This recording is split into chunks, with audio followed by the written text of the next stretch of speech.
આપણી સ્કૂલ નાની છે, બાળકો નાના છે, પણ તો પણ એ કેવું કરી શકે છે. અને અત્યાર સુધી તમે તો ક્યારેક કદાચ જોયા પણ ના હોય એમને, એટલે આગ્રહ ભાઈઓને પણ બોલાવવાનો રાખ્યો છે.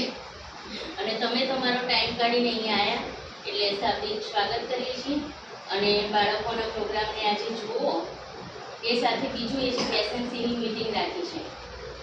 એમાં આટલા વખત 1 વર્ષના અંદાજમાં કયા કયા ફેરફાર હવે સ્કૂલ માટે કરવાના તમને જે લાગતા હોય એ તમે મને કહેજો કે હજુ સારું આપણી સ્કૂલનું નામ કેવી રીતે થાય અને હજુ કેમ કામ કરવા છે. તમને જે કંઈ લાગે આજે તમે મને કહેજો. એટલે નવા સત્રમાં તમે જેમ કહેશો એટલા સારા પ્રયત્નો હું કરીશ સ્કૂલ માટે, બરાબર. અને સ્કૂલમાં કેવું છે કે હું કરીશ અને તમે સહકાર આપશો ને તો વધારે સારું આનું પરિણામ આપણે મળે એમ છે. ભલે આ નાના છે પણ આમની પાછળ વધારે મહેનત કરીએ ને તો મને તો બહુ જ મજા આવે છે. પણ તમને કેવું યોગ્ય લાગે છે ને એ બી જાણીએ ને તો વધારે કામ સારું થાય. હું મારા બાળકને કમ્પ્લેન કરાવું કે ભાઈ આનું આ થાય છે, કારણ કે ક્યારેક એવું ના હોય કે શિક્ષક પૂરો નથી. શિક્ષક આ જીવન ભણતો વિદ્યાર્થી છે, તેને બી આખી જિંદગી ભણવું પડે ત્યારે શિક્ષક ભણાય છે. શિક્ષક ત્યારે થવાય છે. એટલે હું પોતે સંપૂર્ણ નથી. બાળકની સાથે બાળકના મિત્ર બનવાનું છે. તમને આજ સુધી તમે કોઈ આવું નહીં કીધું હોય, પણ હું તમને અહીંયાથી કહું છું કે એ સમય હવે આવી ગયો છે. પહેલા તમે બધા સ્કૂલ જતા હતા, તમને સ્કૂલમાં જાય ને એટલે તમે બધાને બધા ભાઈઓને ખાસ કહું તમને બધાને સાહેબે લાકડી લઈને માર્યા હશે. અને એ લાકડી મારે ને એની સોળ ઉગડી જાય ને તમને 3 દિવસ સુધી ખબર પડે પણ પેલા સાહેબે પેલા બેને માર્યા હતા એમ. ત્યારે ફરિયાદ બી શાળામાં નહોતી જતી.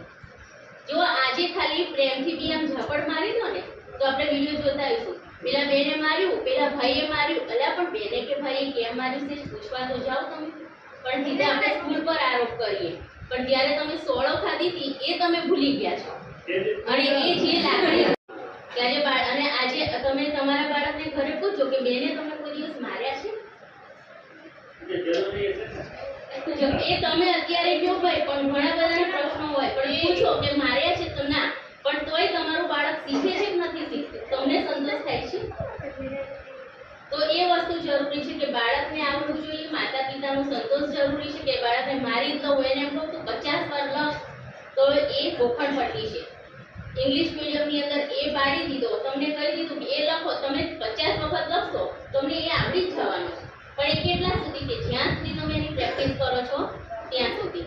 કારણ કે ક્યારેક ઘણાને એવું થતું હોય કે બેન તો સ્કૂલમાં એટલું રમાડ કરે અને હું તો રમાડું છું, મારી ભણાવવાની પદ્ધતિ અલગ છે. તો મને ચોપડીનું એકલું તમારા બાળકને આવડે ને એ સાથે મને પોતાને સંતોષ નથી કે હું પણ એવી રીતે ભણું છું, મને મારો ઘરમાંથી માહોલ એવો મળ્યો છે. હું બાળકને ગણિત ભણાવું ને તો બહાર લઈ જઈને એને કહું કે એ જે ગોળ ગોળ ફરે છે ને એની અંદર એ સ્થાન કિંમત શીખે છે, પણ એ જે ભણે છે એ એને આખી જિંદગી યાદ રહેશે. કેમ કે એને એની જાતે એને આમાંથી શોધ્યું છે કે આને શું કહેવાય. એટલે બાકી હું મને આવડે છે કે હું હમણાં 2-4 નોટો ભરીને આપી દઉં અને તમારી 100 નોટો આખા વર્ષની થાય ને એટલું બધું હું લખી દઉં એમ છું. પણ એવું આપણે કરવું નથી. અને તમે એ જ કહેવું મારા બાળકે લેશન ના કર્યું ને એ મારી ભૂલ છે. એટલે આજે હું તમને કહું કે હું ભૂલ ના કરું ને તમે પણ ભૂલ ના કરો, કારણ કે આ તો બાળક છે. એટલે મેં તો આપી દીધું છે. દિવસમાં કઈ જ નહીં, ખાલી એને તમે 20 જ મિનિટ બેસાડો. તમે બહાર જાઓ એ દિવસે પણ 20 મિનિટ બેસાડો, એને એવું પલાઠી વાળીને એને બેસાડો કે એનું જેટલું છે ને એટલું એના મગજમાં પડતું રહે.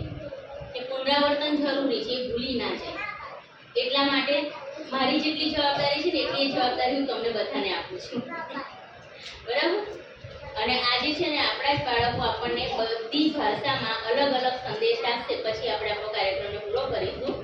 પણ બાળકો હિન્દીમાં બોલશે, ભાષામાં શ્લોક બોલે છે એ પણ જોયા વગર. એની પાછળ બહુ મેન સંસ્કૃત બોલવું એટલે સંસ્કૃત ભાષા એ આપણી સંસ્કૃતિ છે કે આપણે ઘરમાં પૂજા કરતા હોય ને આપણે ગુરુ બ્રહ્મા બોલી જઈએ થઈ જાય છે, પણ એવું ના રાખવું. પણ સંસ્કૃતિ આપણા શરીરમાં એવી ઉર્જા ઉત્પન્ન કરે, આપણા મગજને વિકસિત કરે ને એટલી તાકાત સંસ્કૃત વિષયમાં રહેલી છે. એટલે કે અધ્યાય જે ધાર્મિક આપણે ઘરે એને ના કહીએ કે બેટા 2 કલાક કથામાં બેસ, તમે સપ્તાહ સાંભળવા જાઓ છો પણ તમારા બાળક એટલું બાળક છે ખરી ના બેસી શકે, પણ દિવસનો 1 શ્લોક બોલે ને એ 100 ગણી ઉર્જા આપે છે. એટલે સંસ્કૃતના શ્લોકની એટલી તાકાત છે. ક્યારેક બાળક આપણા બહારના દેશોમાં રિસર્ચ થયું છે કે સાયન્સ સિટીની અંદર ખાલી સંસ્કૃતના શ્લોકોથી મંદ બુદ્ધિના બાળકોનો વિકાસ થયો છે. એટલે આપણે સંસ્કૃત ભાષા ના ભૂલાઈને આ બાળકોને મારે સંસ્કૃત કશું શીખવાડવું નથી એમને, પણ ખાલી એક શ્લોક બોલે ને એ શીખવાડું છું. અને એના માટે હું ગ્રુપમાં લિંક મૂકીશ. રોજ સુઈ જાય ત્યારે સૂતા પહેલા એમને એક વાત, તમારે ફોન નથી આપવાનો કોઈને, ખાલી ચાલુ કરીને એને સાંભળવા આપી દે. બોલે નહીં તો પણ ચાલશે, કેમ કે જે વસ્તુ તમે ના કરો, જે વસ્તુ ના બોલો, પણ સાંભળેલી વસ્તુ બહુ તાકાત આપે. આપણને એમ થાય મને ભાષા આપણે બધા બોલીએ છીએ, માતૃભાષા ગુજરાતી છે એટલે આપણે ગુજરાતી બોલીએ, પણ એ સિવાય સાવકીમાં અંગ્રેજી છે. અંગ્રેજી આપણને આવડવું જરૂરી છે. આપણા રાજ્યમાં એક એવું છે કે ત્યાં બધી જ ભાષા બોલતા લોકો, બધા ધર્મ પાળતા લોકો, એક જો સહેરાઈથી વસતા હોય તો એ આપણા અહીંયા છે. કે આવી સંસ્કૃતિ બીજે ક્યાંય જોવા મળે નહીં. એટલે આપણે આને એક ભાષા સિવાય આપણે જાણીએ ગુજરાતી, હિન્દી, અંગ્રેજી, પણ મરાઠી પણ આવે, સંસ્કૃત પણ આવે, કચ્છી પણ આવે, આ બધું બોલાય છે. પ્રયત્ન કરીએ કે આપણે બધી ભાષાને થોડું થોડું જાણીએ તો ખરા.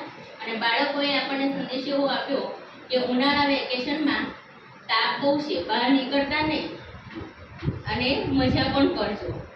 એટલે હવે હું સંદેશ આપું કે તમે પણ બહાર ના નીકળતા, પણ લેસન કરજો, મમ્મી પપ્પાને હેરાન ના કરતા, અને મમ્મી પપ્પા તમને મારે નહીં બિલકુલ, એ ધ્યાન રાખજો. બરાબર ને?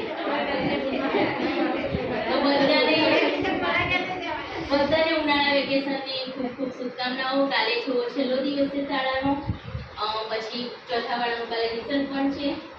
અને સાથે હવે ફરી નવા સત્રમાં બધા મળીશું. કોઈને ક્યાં તકલીફ પડે તો મને ફોન કરજો. બાળકો રિલેટેડ કોઈ પણ વાત હોય તો પણ મને ફોન કરજો, બરાબર? અને મારા બાળકોને બિલકુલ મારતા નહીં.